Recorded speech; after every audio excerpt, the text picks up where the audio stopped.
Assalamualaikum warahmatullahi wabarakatuh. Perkenalkan, nama saya Yanto Sugianto, merupakan salah satu ASN Dinas Pendidikan Pemerintah Provinsi Jawa Barat yang bertugas sebagai guru mata pelajaran Sejarah Indonesia di SMA Negeri 7 Garut.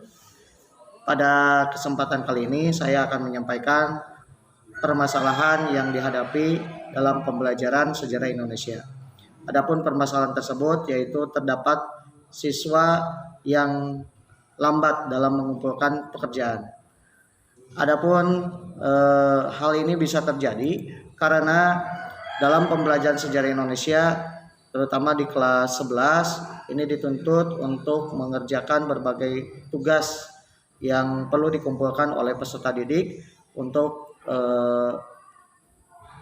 mentuntaskan nilai dari setiap materi yang telah diberikan. Nah, terdapat beberapa peserta didik yang belum mengumpulkan ataupun tidak mengerjakan, bahkan tidak selesai dengan tepat waktu. Sehingga kalau terus dibiarkan, tentunya permasalahan ini akan mempengaruhi nilai dari peserta didik tersebut. Akar permasalahan yang terjadi kenapa para peserta didik atau siswa tersebut lambat dalam pengumpulan tugas, diantaranya yang pertama, siswa masih belum fokus ketika pembelajaran sejarah Indonesia di dalam kelas. Kemudian yang kedua, terdapat beberapa siswa yang masih menganggap pembelajaran sejarah Indonesia itu kurang penting atau kurang menyenangkan.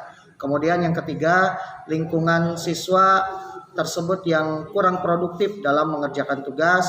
Dan keempat, adanya sifat malas ya dan enggan untuk berusaha atau mencoba mengerjakan tugas tersebut. Kemudian masih adanya sikap bergantung kepada orang lain, dan terakhir adalah menunda-nunda pekerjaan. Alternatif solusi yang dikerjakan oleh kami sebagai guru mata pelajaran sejarah Indonesia diantaranya pertama, memberikan nasihat kepada siswa yang bersangkutan mengenai pentingnya pembelajaran sejarah Indonesia dan pentingnya mengumpulkan tugas tersebut. Karena tugas itu sangatlah penting untuk mengukur bagaimana ketercapaian siswa dalam pembelajaran sejarah Indonesia. Yang kedua adalah membimbing siswa dalam mengerjakan tugas tersebut. Ada kalanya memang beberapa tugas yang bisa atau kurang dipahami oleh peserta didik, sehingga perlu bagi kami sebagai guru untuk membimbing siswa tersebut agar paham, mengerti, sehingga tugas tersebut dapat dilaksanakan dengan baik. Dan yang ketiga adalah membuat kelompok belajar siswa. Hal ini penting dilaksanakan karena lingkungan pembelajaran yang baik akan membawa perubahan yang positif juga kepada peserta didik tersebut. Yang selanjutnya adalah memperhatikan tingkat kesulitan dan banyaknya tugas tersebut.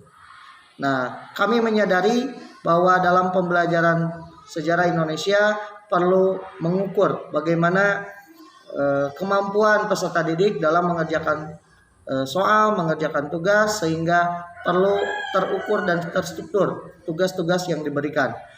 Selanjutnya, memberikan waktu yang cukup dalam pengerjaan tugas. Hal ini dimaksudkan agar siswa dengan leluasa dapat mengerjakan tugas sesuai dengan apa yang diminta dalam tugas, dengan waktu yang telah diberikan juga cukup baik, cukup banyak, sehingga tugas yang diberikan dapat dilaksanakan dan dikumpulkan tepat waktu.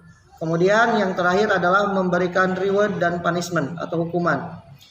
Reward diberikan kepada siswa yang benar-benar mengerjakan tugasnya dengan baik, tepat waktu, dan hukuman diberikan kepada siswa yang masih belum selesai atau tidak mengerjakan sama sekali, dengan memperhatikan hukuman untuk pembelajaran.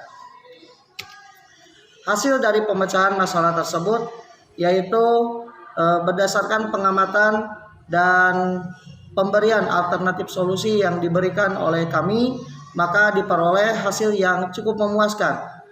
Hal ini dapat terlihat dari perubahan-perubahan dan tanggung jawab dari peserta didik terhadap tugas yang diberikan dalam mata pelajaran sejarah Indonesia. Yang tadinya kurang antusias menjadi giat dalam mengerjakan tugas dan berangsur-angsur mengerjakan tugas tersebut dengan baik. Walaupun beberapa siswa masih belum sempurna dalam pengerjaannya, tapi kami yakin seiring berjalannya proses pembelajaran tersebut, maka peserta didik akan berubah menjadi lebih baik. Sekian permasalahan yang dapat saya sampaikan. Semoga bermanfaat. Wassalamualaikum warahmatullahi wabarakatuh.